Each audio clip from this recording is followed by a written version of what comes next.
Let's talk about Gabriel Jesus. To start with, I think it's important to go over the inspiration for this video.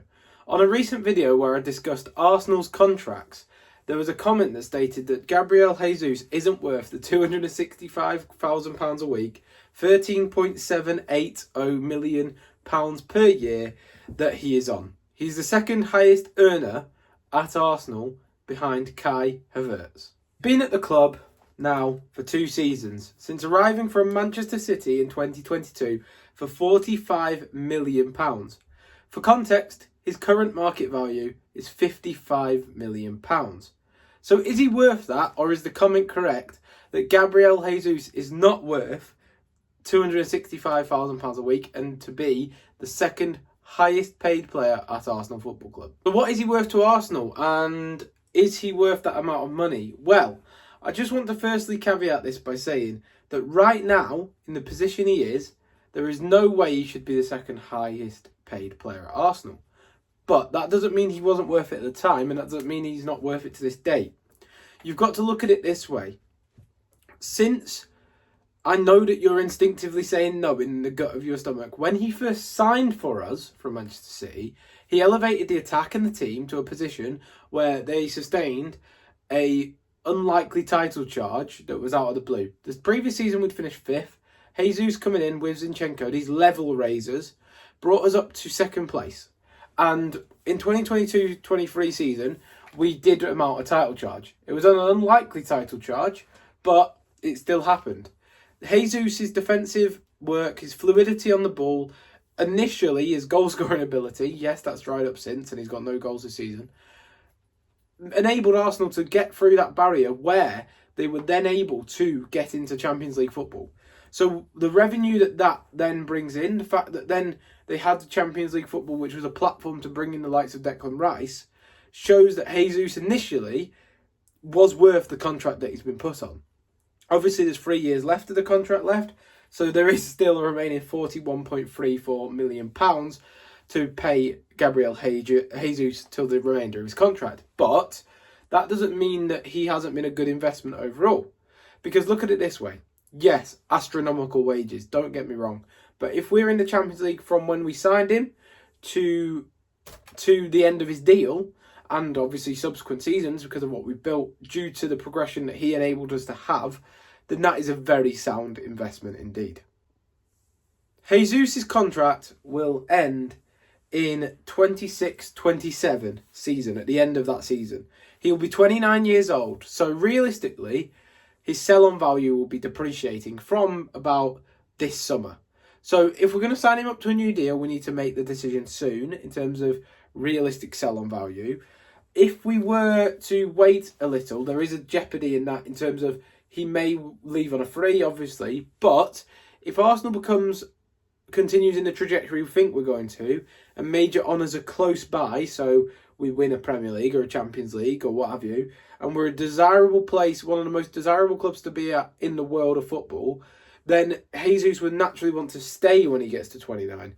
Now, there is no team in the land that is going to, unless he goes to Saudi, that's going to pay Gabriel Jesus those wages. So what happens is if we wait a bit until we've proven that we can win the major honours and then we come to the negotiating table, we're then in a much stronger position to have favourable wages accepted by Jesus to stay at the club.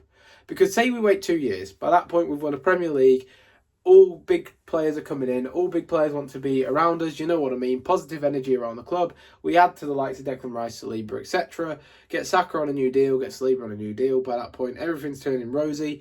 Jesus may then accept £180,000 a week to keep in line with a wage structure. We paid what we needed to at the time to elevate the squad to that level, getting a proven winner who's won 4 Premier League titles. That actually really helped and benefited us long term. The times will change in 2 years if we've been successful. That's a calculated risk though, because if we aren't successful, he can either hold us to ransom or alternatively, which is more likely by the makeup of how Arsenal are at the moment, where we probably wouldn't be held ransom by a player, we could sell him on a cut price fee or we could get rid of him on a free.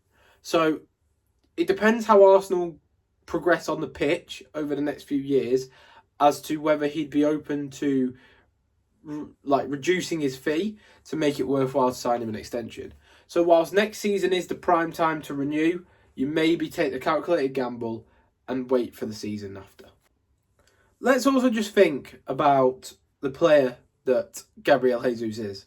He's a vastly experienced title-winning forward who can play on the left, the right, and in the front line in striker, with an elite defensive and pressing outlook and work rate.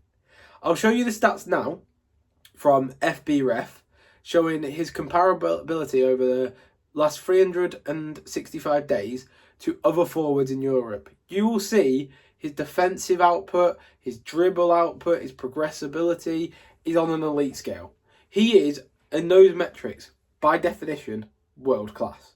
His issue is when it comes down to situations such as goal scoring, XG, creating goal chances from assists. That's where he starts to lack as a forward. That end product is probably never going to be elevated in his game now, but it can definitely be better than it has been in recent weeks. Another thing with Jesus is he's monstrous with the ball at his feet and his body position. And the downside is his end product, yes, but he still has a massive amount to offer at Champions League level and for Arsenal. He definitely has a part to play this season at least, and for the duration of his contract as long as he's at Arsenal. I'm not in the position where I want him gone right now, because yes, he isn't got the most in terms of ability, in terms of goal scoring ability, but he is a very good player. It remains to be seen if we are going to renew his contract, but due to the general stock decreasing in him, we should be able to get him signed on a reduced fee should we want to at a later date. That's my thoughts on the Gabriel Jesus contract situation. I wanted to bring it to the attention after a recent comment on the contract video. But I hope you have enjoyed today's video. Please be sure to like and subscribe if you are new. And I'll be interested to see your thoughts in the comments below. Goodbye.